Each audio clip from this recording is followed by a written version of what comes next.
تبارك الذي نزل الفرقان على عبده ليكون للعالمين نذيرا. اعوذ باللہ من الشیطان الرجیم. بسم اللہ الرحمن الرحیم. وقال الذين لا يرجون لقاءنا لولا انزل علينا الملائكة او نرى ربنا لقد استكبروا في انفسهم وعتوا عتوا كبيرا. يوم يرون الملائكة لا بشرى يومئذ للمجرمين ويقولون حجرا محجورا. وقدمنا إلى ما عملوا من عمل فجعلناه هباء منثورا. أصحاب الجنة يومئذ خير مستقرا وأحسن مقيلا. وقال الذين لا يرجون لقاءنا لولا انزل علينا الملائكة او نرى ربنا لقد استكبروا في انفسهم وعتوا عتوا كبيرا. وہی مضمون جو جاری تھا اس صورت میں اسی کا تسلسل ہے. اور کافر کہتے ہیں کہ لا یرجون لقاءنا، ہم امید نہیں رکھتے اپنے رب کے حضور پیش ہو کر ملاقات کی. لولا انزل علینا الملائکۃ، کیوں نازل نہیں کی جاتے ہم پر فرشتے، او نرا ربنا، یا ہم اپنی آنکھوں کے ساتھ دیکھیں اپنے رب کو. لقد استکبروا فی انفسہم، در حقیقت بڑا سمجھ رکھا ہے انہوں نے اپنے آپ کو. وعتوا عتوا کبیرا، اور وہ بہت بڑی سرکشی کا مظاہرہ کر رہے ہیں. یوم یرون الملائکۃ لا بشری یومئذ للمجرمین، جواب دیا جا رہا ہے جس دن یہ فرشتوں کو دیکھیں گے اس دن مجرموں کے لیے کوئی خوشخبری نہیں ہوگی. وَيَقُولُونَ حِجْرًا مَحْجُورًا، اور کہیں گے کہ اللہ کی پناہ، اللہ کی پناہ. وَقَدِمْنَا إِلَىٰ مَا عَمِلُوا مِنْ عَمَلٍ فَجَعَلْنَاهُ هَبَاءً مَنثُورًا، اور متوجہ ہوں گے ہم ان کے کیے ہوئے عملوں کی طرف اور بنا دیں گے ان کو اڑتا ہوا غبار. اس لیے کہ کسی بھی نیک عمل کی قبولیت کے لیے ایمان ضروری ہے. کیونکہ یہ بات ہو رہی ہے کافروں کی، تو کافروں کو جو اچھے کیے ہوئے عمل ہیں وہ لوگوں کے ساتھ دیانتداری سے پیش آتے ہیں، ان سے جھوٹ نہیں بولتے، ان کے ساتھ کو خیر کے کام کرتے ہیں، ویلفیئر کے کام کرتے ہیں. تو یہ کیا ہے؟ یہ نیکی کے کام ہیں. اور ایمان کے بغیر کسی عمل کے اندر کوئی وزن پیدا نہیں ہوتا. تو اللہ تعالیٰ ان کو بالکل نل اینڈ وائٹ کر دے گا اور ہوا میں اڑا دے گا، اور ان کی کوئی حیثیت باقی نہیں رہے گی. اصحاب الجنت یومئذ خیر مستقرا واحسن مقیلا، اہل جنت اس دن ہوں گے بہتر ٹھکانے کے لحاظ سے اور بہت بہتر ہوں گے آرام گاہ کے لحاظ سے.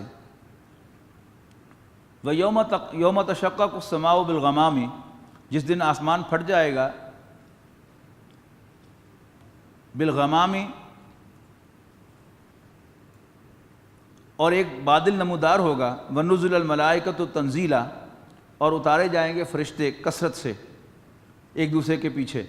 الملک یومئذ الحق للرحمن، اس روز بادشاہی سچ مچ اللہ تعالیٰ ہی کی ہوگی. وکان یوما علی الکافرین عسیرا، اور یہ دن کافروں پر بہت سخت ہوگا.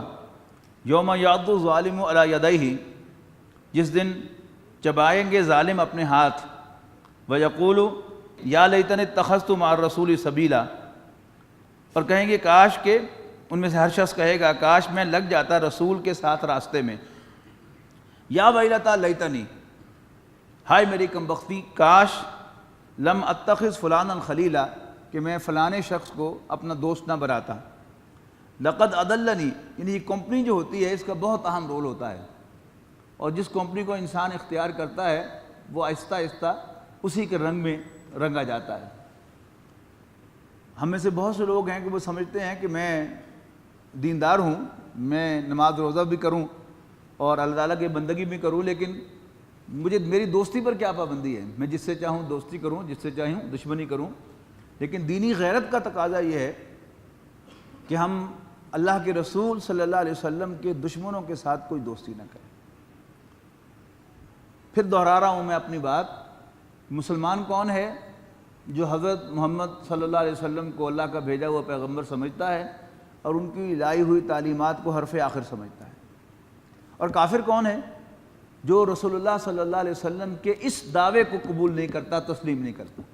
مطلب کیا ہوا؟ آج کے اس دور میں انٹرنیٹ کا دور ہے، میں نہیں سمجھتا دنیا میں کوئی شخص ایسا ہے جسے یہ معلوم نہ ہو کہ مکہ مکرمہ میں یا عرب میں محمد نامی ایک شخص نے صلی اللہ علیہ وسلم اللہ کا رسول ہونے کا، میسنجر ہونے کا دعویٰ کیا تھا۔ اگر وہ ان کے اس دعوے کو نہیں مانتا صلی اللہ علیہ وسلم تو اس کا مطلب کیا ہے کہ وہ حضور صلی اللہ علیہ وسلم کو جھوٹا سمجھتا ہے۔ اور ہم اتنے بے غیرت ہیں کہ ہمارے ماں باپ کو کوئی برا بھلا کہے، جھوٹا کہے، حالانکہ وہ ہمارے ماں باپ عام انسان ہیں، وہ ظاہر ہے کچھ نہ کچھ زندگی میں ان کے جھوٹ بھی ہوگا، لیکن کوئی ایک طرح ماں طرف پہ وہ جھوٹا سی، میرے تن بدن میں آگ لگ جاتی ہے اور میں اس شخص کی شکل دیکھنا گوارا نہیں کرتا۔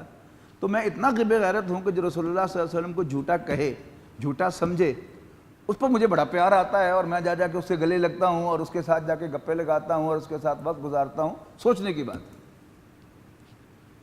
لقد اضلنی عن الذکر، اس نے مجھے نصیحت سے پھیر لیا، بعد اذ جاءنی، جبکہ وہ میرے پاس آئی تھی، وکان الشیطان للانسان خذولا، اور شیطان انسان کو ذلیل کرنے والا ہے۔ وقال رسول یا ربی ان قوم اتخذوا هذا القرآن مہجورا، اور پیغمبر فرمائیں گے صلی اللہ علیہ وسلم، اے میرے رب، یقیناً میری قوم نے اس قرآن سے دوری اختیار کر لی۔ وَكَذَلِكَ جَعَلْنَا لِكُلِّ نَبِيٍّ عَدُوًّا، اور یوں ہی ہم نے بنایا ہے ہر نبی کے لیے ایک دشمن، من المجرمین، مجرموں میں سے۔ وَكَفَى بِرَبِّكَ هَادِيًا وَنَصِيرًا، ارے نبی آپ کے لیے اللہ تعالیٰ کافی ہے، آپ کو راستہ دکھانے کے لیے اور آپ کی مدد کرنے کے لیے۔ وَقَالَ الَّذِينَ كَفَرُوا، اور یہ کافر کہتے ہیں، لولا نزل علیہ القرآن جملۃ واحدہ، کہ یہ قرآن محمد صلی اللہ علیہ وسلم پر یک بارگی نازل کیوں نہیں ہو جاتا۔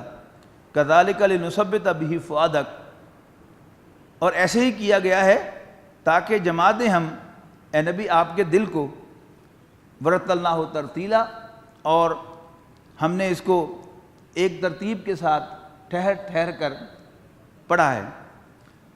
ولا یاتونک بمثل الا جئناک بالحق واحسن تفسیرا، اور نہ لے آئیں یہ تمہارے پاس کوئی نرالی بات، مگر لائیں گے ہم تمہارے پاس حق اور بہترین وضاحت۔ الذین یحشرون علی وجوہہم، وہ لوگ کہ جو منہ کے بھر دھکیلے جائیں گے، الی جہنم، جہنم کی طرف، اولئک شر مکانا واضل سبیلا، یہ بدترین ہیں درجے کے لحاظ سے اور سب سے زیادہ بھٹکے ہوئے ہیں صراط مستقیم سے۔ وَلَقَدْ آتَيْنَا مُوسَى الْكِتَابَ، اور ہم نے موسیٰ کو کتاب عطا فرمائی، وَجَعَلْنَا مَعَهُ أَخَاهُ هَارُونَ وَزِيرًا، اور ہم نے موسیٰ کے ساتھ ان کے بھائی ہارون کو بھی ان کا نائب بنایا علیہ السلام۔ فَقُلْنَا اذْهَبَا، لہذا ہم نے کہا تم دونوں جاؤ، إِلَى الْقَوْمِ الَّذِينَ كَذَّبُوا بِآيَاتِنَا، اس قوم کی طرف جو ہماری آیات کو جھٹلاتی ہے۔ فَدَمَّرْنَاهُمْ تَدْبِيرًا، آخر کار ہم نے ان کو بری طرح ہلاک کر دیا۔ وَقَوْمَ نُوحٍ لَمَّا كَذَّبُوا الرُّسُلَ، اور اسی طرح قوم نوح کو جب جھٹلایا انہوں نے ہمارے پیغمبروں کو، اغرقناہم، ہم نے ان کو غرق کر دیا، وجعلناہم للناس آیۃ، اور ہم نے ان کو لوگوں کے لیے نشانی بنا دیا۔ وَأَعْتَدْنَا لِلظَّالِمِينَ عَذَابًا أَلِيمًا، اور ہم نے ظالموں کے لیے ایک دردناک عذاب تیار کر رکھا ہے۔ وَعَادًا وَثَمُودَ وَأَصْحَابَ الرَّسِّ وَقُرُونًا بَيْنَ ذَلِكَ كَثِيرًا، اور اسی طرح عاد اور سمود اور اصحاب رس تباہ کیے گئے، اور بہت سی امتوں کو بھی ان کے درمیان ہم نے اسی انجام سے دوچار کیا۔ وَكُلًّا ضَرَبْنَا لَهُ الْأَمْثَالَ، اور ان سب کو سمجھایا تھا ہم نے دوسروں کی مثالوں سے۔ وَكُلًّا تَبَّرْنَا تَتْبِيرًا، اور نہ ماننے پر ہم نے ان سب کو پوری طرح ہلاک کر دیا۔ وَلَقَدْ أَتَوْا إِلَى الْقَرْيَةِ الَّتِي أُمْطِرَتْ مَطَرَ السَّوْءِ، اور بے شک گزر چکے ہیں یہ اس بستی پر سے جس پر برسائی گئی بدترین بارش، پنی پتھروں کی بارش، یہ قوم لوط مراد ہے۔ افلم یکونوا یرونہا، کیا پھر نہیں دیکھا انہوں نے اس کا حال؟ بل کانوا لا یرجون نشورا، اصل بات یہ ہے کہ یہ لوگ ایسے جو توقع ہی نہ رکھتے دوبارہ اٹھائے جانے کی۔ وَإِذَا رَآكَ يَتَّخِذُونَكَ إِلَّا هُزُوًا، اور جب یہ آپ کو دیکھتے ہیں اے نبی صلی اللہ علیہ وسلم تو یہ سوائے مذاق اڑانے کے یہ آپ کو اور کچھ بھی نہیں کرتے. اَهَذَا الَّذِي بَعَثَ اللَّهُ رَسُولًا, یعنی ٹونٹنگ انداز میں یہ ہے وہ صاحب جن کو اللہ تعالیٰ نے رسول بنا کر کھڑا کیا ہے. ان کادا لَيُضِلُّنَا عَنْ آلِهَتِنَا, قریب تھا کہ یہ برگشتہ کر دیتے ہمیں ہمارے معبودوں سے, یعنی پیغمبر. لولا ان صبرنا, اگر ہم صبر اور استقامت کا مظاہرہ نہ کرتے علیہا اپنے موقع پر. وسوف یعلمون, اب اللہ تعالیٰ کی طرف سے جواب ہے ان قریب یہ جان لیں گے ہینا یرون العذاب, جب یہ عذاب کو دیکھیں گے, من اضل سبیلا, کہ کون ہے راستے سے بھٹکا ہوا. ارایت من اتخذ الہہ ہواہ, بڑی سخت آیت ہے. ہم آئینے میں اس کے آئینے میں اپنے آپ کو دیکھیں تو ہم اپنے آپ کو مشرک ہی پائیں گے. اے نبی کیا آپ نے دیکھا اس شخص کو کہ جس نے اپنی خواہشات کو اپنا خدا بنا لیا, یعنی اللہ تعالیٰ کے مقابلے میں اپنی خواہشات کی پیروی کرنا اور اپنی خواہشات کے مطابق چلنا, یہ کیا ہے؟ اپنی خواہشات کو اللہ تعالیٰ کے مقابلے میں الہ بنا دینا. اور یہی وہ مفہوم تھا جو علامہ اقبال نے کہا تھا کہ کس قدر تم پہ گراں صبح کی بیداری ہے, ہم سے کب پیار ہے, ہاں نیند تمہیں پیاری ہے. نیند کیا ہے؟ یہ ایک نفسانی خواہش ہے انسان کی, اور اس طرح باقی خواہشات ہیں جن کو ہم اللہ تعالیٰ کے احکام پر پریفرنس دیتے ہیں. تو اصل کے اعتبار سے ہم گویا اپنی ان خواہشات کو اپنا معبود قرار دے رہے ہیں. اور یہ فتویٰ میرا یا کسی مفتی کا نہیں ہے, یہ رب العالمین کا فتویٰ ہے. افانتا تکون علیہ وکیلا, اگلی بات اس سے بھی سخت ہے کہ ہم تو اپنی خواہشات پر چلتے ہوئے اور اپنی خواہشات کو معبود بناتے ہوئے رسول اللہ صلی اللہ علیہ وسلم کی شفاعت کے منتظر بیٹھے ہیں. اور اللہ تعالیٰ قیامت کے دن ان سے کہے گا, کیا کہے گا؟ افانتا تکون علیہ وکیلا, تو کیا تم اس کے وکیل بنو گے؟ تو کیا نبی اکرم صلی اللہ علیہ وسلم ہماری سفارش کر سکیں گے؟ معلوم نہیں ہوتا کہ کر سکیں. ام تحسبوا ان اکثرهم یسمعون او یعقلون, اے نبی کیا تم سمجھتے ہو کہ ان کی اکثریت سنتی اور عقل سے کام لیتی ہے؟ انہم الا کالانعام, یہ تو چوپایوں کی مانند ہے. بل ہم اضل سبیلا, بلکہ جانوروں سے بھی زیادہ گمراہ ہیں ہدایت کے نقطہ نگاہ سے. الم تر الی ربک کیف مد الظل, کیا تو نے نہیں دیکھا اپنے رب کی طرف کیف مد الظل, کہ وہ کیسے گھٹاتا بڑھاتا ہے سایوں کو. ولو شاء لجعلہ ساکنا, اگر ہم چاہتے تو سائے کو ساکن کر دیتے. ثم جعلنا الشمس علیہ دلیلا, اور پھر ہم نے سورج کو سائے کا گائیڈ بنایا ہے, یعنی سورج ادھر ہوتا ہے تو سایہ ادھر آتا ہے, جو سورج گھومتا رہتا ہے ساتھ ساتھ سایہ جو ہے وہ اس کے مطابق گھومتا رہتا ہے. ثم قبضناہ الینا قبضا یسیرا, اور پھر قبضے میں لے لیتے ہیں ہم اس کو اپنی طرف آہستہ آہستہ سمیٹ کر.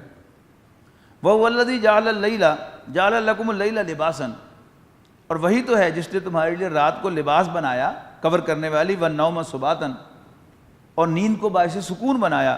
وَجَعَلَ النَّهَارَ نُشُورًا, اور دن کو جی اٹھنے کا وقت بنایا. تصور کیجئے, یہ آگے صورت آ رہی ہے سورۃ قصص, اس میں آئے گا کہ اگر رات ہی ہوتی پھر کیا ہوتا, اور اگر دن ہی ہو جاتا پھر کیا ہوتا. یعنی اللہ تعالیٰ نے دن اور رات کی شکل میں یہ ایسا ایک نظام ہمیں عطا فرمایا ہے کہ اس کی ہمیں یعنی ملٹی ڈائمینشنل فائدے دیے ہیں. ایک تو اس رات اور دن کے نظام سے ہمارے موسم بنتے ہیں, پھر اسی رات اور دن کے نظام سے ہماری فصلیں, ہمارے پھل پکتے ہیں, اور اسی رات اور دن کے لحاظ سے ہمارا جسم جو ہے وہ ریلیکس کرتا ہے. اللہ تعالیٰ نے ہمیں جو نظام دیا اس کے مطابق رات آرام کرنے کے لیے اور دن جو ہے یہ کام کرنے کے لیے ہے.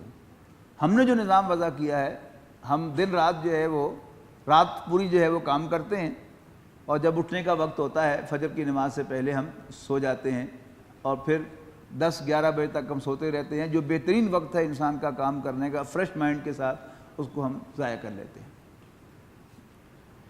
نیند ایک ایسی زبردست چیز ہے, آپ بہت زیادہ تھکے ہوئے ہوں کسی کام کی کثرت کی وجہ سے, اور بیٹھے بیٹھے بھی آپ کو 5 منٹ کے لیے اونگ آ جائے, تو آپ کی آنکھ کھلے گی تو آپ محسوس کریں گے کہ اللہ تعالیٰ نے آپ کو بالکل فریش کر دیا ہے. اور یہ مشینری جو ہوتی ہے، ہر مشینری وہ کچھ نہ کچھ ریپیئر مانگتی ہے، اور باقی ہماری سب بنائی ہوئی مشینریاں جو ہیں وہ بند کر کر ان کی ریپیئرنگ ہوتی ہے، ان کی اوور ہالنگ ہوتی ہے، ان کا آئل چینج کیا جاتا ہے۔ لیکن اللہ تعالیٰ نے ہماری جو مشینری سیٹ کی ہے، اس میں سمپل نیند سے وہ اوور ہالنگ ہو جاتی ہے، اور انسان کی تمام تھکاوٹ جو ہے وہ دور ہو جاتی ہے، اور انسان بالکل فریش ہو جاتا ہے۔ حالانکہ جسم کا آٹونومس سسٹم جو ہے وہ پوری طرح ورک کرتا رہتا ہے، اس کا معدہ بھی کام کرتا رہتا ہے، اس کے پھیپھڑے بھی کام کرتے رہتے ہیں، اس کا دل بھی کام کرتا رہتا ہے، اس کے گردے بھی کام کرتے رہتے ہیں، جگر بھی کام کرتا رہتا ہے، تو تمام نظام جو ہے وہ چلتا رہتا ہے۔ لیکن بس کوئی ایسا سوئچ ہے جو آف ہو جاتا ہے اور انسان سو جاتا ہے، اور پھر وہ سوئچ آن ہوتا ہے تو انسان جاگ جاتا ہے۔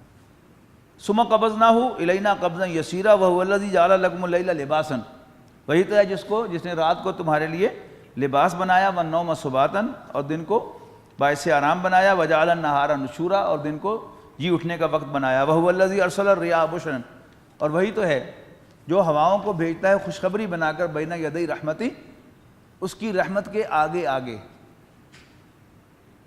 یعنی یہ سارا کا سارا جو ہمارا محکمہ موسمیات کا نظام ہے پوری دنیا میں، یہ ہواؤں ہی سے اسیس کرتا ہے جو آنے والے موسم کو۔ اس لیے کبھی کبھی وہ دکھا دیتے ہیں نا کہ ہواؤں کا دباؤ جو ہے فلاں رخ سے فلاں رخ کی طرف ہوا جو ہے وہ اتنے دباؤ کی ہے، اور اتنے رخ سے اتنے دباؤ کی ہے، تو اسی سے وہ کیلکولیٹ کرتے ہیں، کہ اس لیے کہ موسم کے آگے آگے یہ ہوائیں جو چلتی ہیں، جیسا کہ یہاں کہا جا رہا ہے۔ یعنی آج وہ ہواؤں کا پریشر دیکھتے ہیں، اور اس سے پھر اندازہ لگاتے ہیں کہ اس کے اتنے گھنٹے کے بعد جو ہے بارش ہوگی، اور اس کے اتنے گھنٹے کے بعد جو ہے آندھی آئے گی، اس کے اتنے گھنٹے کے بعد جو ہے وہ موسم کے اندر یہ تغیر و تبدل ہوگا۔ اور یہاں ہواؤں کو ہیلرز قرار دیا جا رہا ہے، جیسے خوشخبری دینے والے، آگے آگے چلنے والے، ہٹو بچو کرنے والے ہوتے ہیں، تو ہوائیں کیا ہیں؟ اللہ کی رحمت کے آگے آگے ہٹو بچو کرنے کے لیے اور خوشخبری دینے کے لیے بھیجی جاتی ہیں۔ وَأَنزَلْنَا مِنَ السَّمَاءِ مَاءً، اور ہم نے آسمان سے پانی نازل فرمایا، طہوراً، پاک کرنے والا، لِنُحْيِيَ بِهِ بَلْدَةً مَيْتًا، تاکہ ہم زندہ کریں اس کے ذریعے سے مردہ زمین کو، وَنُسْقِيَهُ مِمَّا خَلَقْنَا أَنْعَامًا، اور پلائیں ہم وہ پانی ان کو جو پیدا کیے ہیں ہم نے چوپائے، وَأَنَاسِيَّ كَثِيرًا، اور بہت سے انسان، وَلَقَدْ صَرَّفْنَاهُ بَيْنَهُمْ لِيَذَّكَّرُوا، اور یقیناً ہم بار بار دہراتے ہیں اس کرشموں کو ان کے سامنے تاکہ وہ نصیحت حاصل کریں۔ فَأَبَى أَكْثَرُ النَّاسِ إِلَّا كُفُورًا، لیکن اکثر لوگ جو ہیں وہ کفر و ناشکری کا راستہ اختیار کرتے ہیں۔ وَلَوْ شِئْنَا لَبَعَثْنَا فِي كُلِّ قَرْيَةٍ نَذِيرًا، اگر ہم چاہیں تو اٹھا کھڑا کریں ہر بستی میں ایک خبردار کرنے والا۔ فَلَا تُطِعِ الْكَافِرِينَ، بس اے نبی صلی اللہ علیہ وسلم کافروں کی بات نہ ماننا۔ وَجَاهِدْهُمْ بِهِ جِهَادًا كَبِيرًا، اور ان سے جہاد کرنا اس کے ذریعے سے، یعنی قرآن مجید کے ذریعے سے جس کا اوپر ذکر آیا ہے، بڑا جہاد۔ اور نبی اکرم صلی اللہ علیہ وسلم کی جو ساری جد و جہد ہے، اس کے اندر اگر آپ نقشہ اپنے ذہن میں رکھیں، اور یہ ہر مسلمان کے ذہنوں میں نبی اکرم صلی اللہ علیہ وسلم کی سیرت کا ایک خاکہ ضرور ہونا چاہیے، کہ 40 سال کی عمر میں آپ پر وحی کا آغاز ہوا، اور پہلے 3 سال یہ دعوت جو ہے وہ صرف مین ٹو مین رہی۔ حضرت ابوبکر کی دعوت پر ٹاپ کے جو صحابہ ہیں رسول اللہ صلی اللہ علیہ وسلم کے، وہ ایمان لا چکے۔ اس کے بعد پہلے حکم ہوا کہ اپنے خاندان والوں کو خبردار کرو، اور پھر نبوت کی 3رے سال یہ حکم آیا کہ فَاصْدَعْ بِمَا تُؤْمَرُ، جو حکم ملا اس کو ڈنکے کی چوٹ کہو۔ اور مکی دور میں نبی اکرم صلی اللہ علیہ وسلم کی ساری جو جد و جہد اس کا حاصل کیا ہے؟ یہی تبشیر، انذار، خبردار کرنا، خوشخبری دینا قرآن مجید کے ذریعے سے، اللہ تعالیٰ کی طرف بلانا قرآن مجید کے ذریعے سے، اور اللہ تعالیٰ کی گواہی دینا قرآن مجید کے ذریعے سے۔ اس کے بعد پھر سن 590 میں صحابہ کرام پر تشدد اپنی انتہا کو پہنچا، اور صحابہ کرام کو ہجرت حبشہ کی اجازت مل گئی۔ نبی اکرم صلی اللہ علیہ وسلم کو وہ دن جو ہے وہ 790 کو جا کر دیکھنا پڑا، جب محرم سن 790 میں بنو ہاشم کے خلاف بائیکاٹ کا فیصلہ ہو گیا، اور قریش نے بنو ہاشم کے خلاف بائیکاٹ کر دیا، جب آپ کے چاچا ابو طالب جو خاندان کے سربراہ تھے، انہوں نے رسول اللہ صلی اللہ علیہ وسلم کو قریش کے حوالے کرنے سے انکار کر دیا۔ یہ ہمارا بچہ ہے، اور خبردار تم میں سے کسی نے ہاتھ لگایا تو بڑی پرپوزلز آئیں، ادھر ادھر کی انہوں نے کوشش کی، لیکن وہ ڈٹے رہے۔ آخر انہوں نے کہا کہ اچھا تم اس کو اگر ہمارے حوالے نہیں کرتے تو پھر ہم پورے تمہارے خاندان کا بائیکاٹ کرتے، انہیں کر دو۔ 3 سال کا مقاطع ہوا، سن نبوی محرم سے لے کر سن 10 نبوی محرم تک۔ محرم سن 10 نبوی میں وہ مقاتلہ ختم ہوا اور بنو ہاشم شیب ابی طالب سے باہر آئے، تو آتے ہی نبی اکرم صلی اللہ علیہ وسلم کو 2 صدمے دیکھنے پڑے۔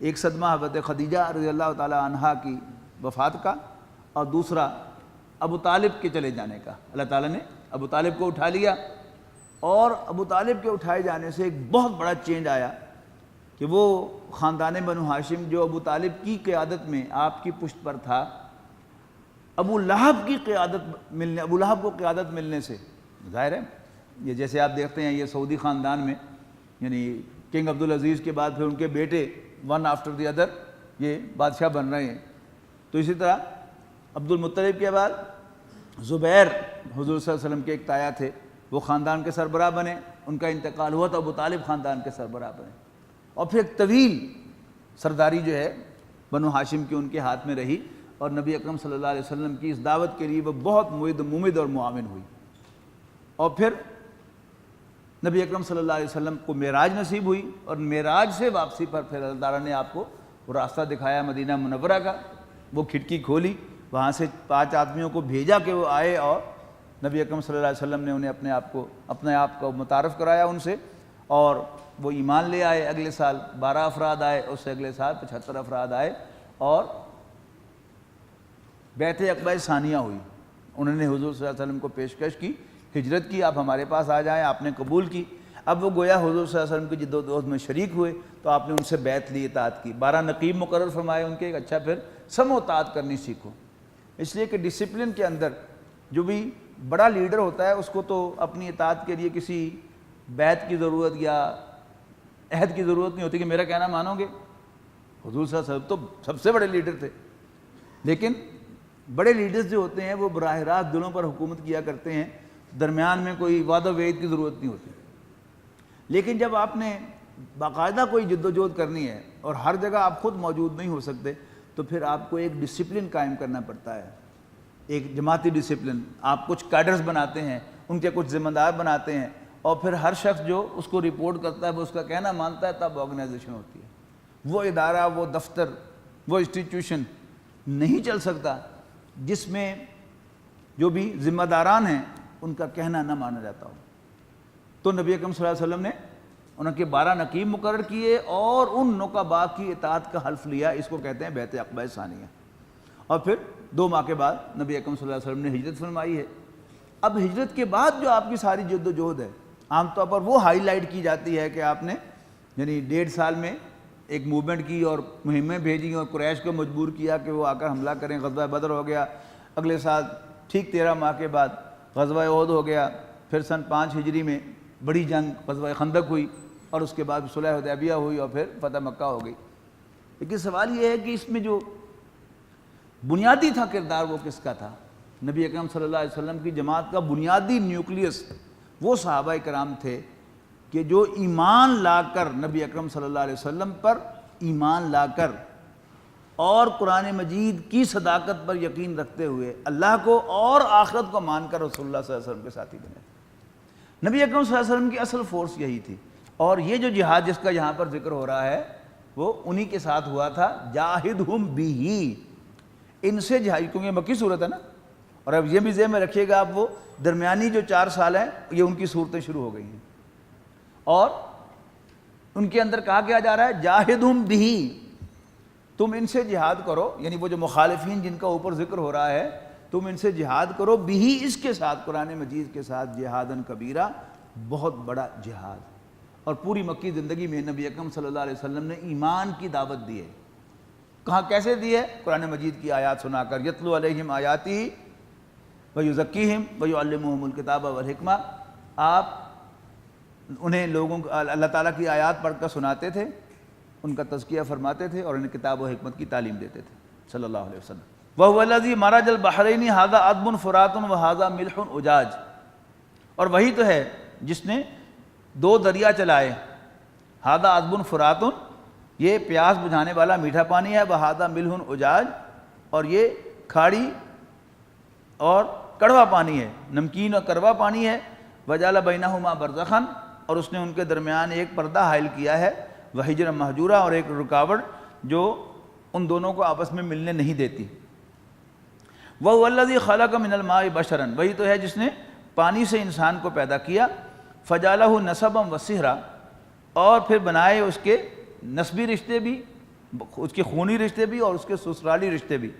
وَكَانَ رَبُّكَ قَدِيرًا، اور تیرا رب بڑی قدرت والا ہے.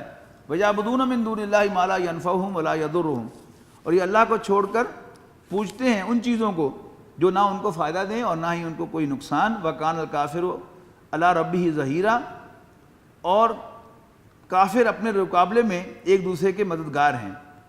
وَمَا أَرْسَلْنَاكَ إِلَّا مُبَشِّرًا وَنَذِيرًا، ہم نے آپ کو نہیں بھیجا مگر خوشخبری دینے والا اور خبردار کر دینے والا بنا کر. قُلْ مَا أَسْأَلُكُمْ عَلَيْهِ مِنْ أَجْرٍ، کہو کہ میں تم سے کوئی اجر نہیں مانگتا. إِلَّا مَنْ شَاءَ أَنْ يَتَّخِذَ إِلَىٰ رَبِّهِ سَبِيلًا، بس صرف یہ ایک سوال کرتا ہوں کہ جو چاہے اپنا رب کا راستہ اختیار کر لے. وَتَوَكَّلْ عَلَى الْحَيِّ الَّذِي لَا يَمُوتُ وَسَبِّحْ بِحَمْدِهِ، اور بھروسہ رکھو اس زندہ جاوید پر کہ جس کو موت نہیں آئے گی. وَسَبِّحْ بِحَمْدِهِ، اور اسی کی حمد کی تسبیح کرو. وَكَفَىٰ بِهِ بِذُنُوبِ عِبَادِهِ خَبِيرًا، اور اللہ تعالیٰ کافی ہے اپنے بندوں کے گناہوں سے خبردار رہنے کے لیے. الَّذِي خَلَقَ السَّمَاوَاتِ وَالْأَرْضَ وَمَا بَيْنَهُمَا فِي سِتَّةِ أَيَّامٍ، وہ کہ جس نے آسمانوں اور زمین کو اور جو کچھ اس کے درمیان ہے 6 دنوں میں پیدا کیا. ثُمَّ اسْتَوَىٰ عَلَى الْعَرْشِ، پھر وہ عرش پر جلوہ افروز ہوا. الرحمن، وہ اللہ تعالیٰ ہے، رب رحمان ہے. فَاسْأَلْ بِهِ خَبِيرًا، تو پوچھ لو جاننے والوں سے اس کے بارے میں. وَإِذَا قِيلَ لَهُمُ اسْجُدُوا لِلرَّحْمَٰنِ، جب ان سے کہا جاتا ہے کہ رحمان کو سجدہ کرو. قَالُوا مَا الرَّحْمَٰنُ، آپ نوٹ کر رہے ہوں گے کہ میں عام طور پر قرآن مجید میں الرحمن کا ترجمہ اللہ تعالیٰ ہی کرتا ہوں. وہ اس لیے کرتا ہوں کہ ایک رائے یہ ہے کہ الرحمن اللہ تعالیٰ کا صفاتی نام نہیں ہے، اس لیے کہ مکے والوں کو اللہ تعالیٰ کے کسی اور نام پر کوئی اعتراض نہیں تھا. نہ الرحیم پر تھا، نہ الودود پر تھا، نہ الستار پر تھا، نہ الغفار پر تھا.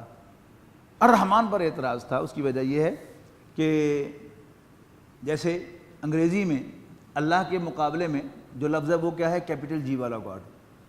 عبرانی میں اللہ تعالیٰ کے لیے اللہ کی بجائے الرحمن تھا. اور بنی اسرائیل یہ قریش مکہ یہ ازیوم کرتے تھے کہ اللہ ہمارا خدا ہے اور الرحمن بنی اسرائیل کا خدا ہے. ایک دفعہ ویسے ہی میں لفظ کوئی اور ڈھونڈ رہا تھا آکسفورڈ ڈکشنری میں سے، تو اللہ سامنے آ گیا. میں نے دیکھا اس کا مطلب کیا لکھا ہوا ہے اس کا، وہاں لکھا تھا گاڈ آف دا عربس. تو اگر اللہ گاڈ آف دا عربز ہے تو پھر الرحمن God of the sons of Israel ہے. تو اس پر چڑھتے تھے قریش. اب یہاں اس آیت سے بالکل واضح ہو رہا ہے. سورہ بنی اسرائیل کے آخر میں بھی واضح ہے کہ ایما تدعو ادعوا اللہ او ادعوا الرحمن، اللہ کو اللہ کہہ کر پکارو یا رحمان کہہ کر پکارو. فلہ الاسماء الحسنی، سارے اچھے نام اسی کے ہیں. یہاں سے بھی وہی بات واضح ہو رہی ہے کہ جب انہیں کہا جاتا ہے رحمان کو سجدہ کرو تو کہتے ہیں ہم الرحمن، رحمان کون ہے؟ انسجد لما تامرنا، کیا ہم سجدہ کریں اس کو جس کا تو ہمیں حکم دیتا ہے. وزادہم نفورا، اور اضافہ کر دیتی ہے یہ دعوت ان کی نفرت میں اور زیادہ. سجدہ کر لیں. الذين آمنوا وتطمئن قلوبهم بذكر الله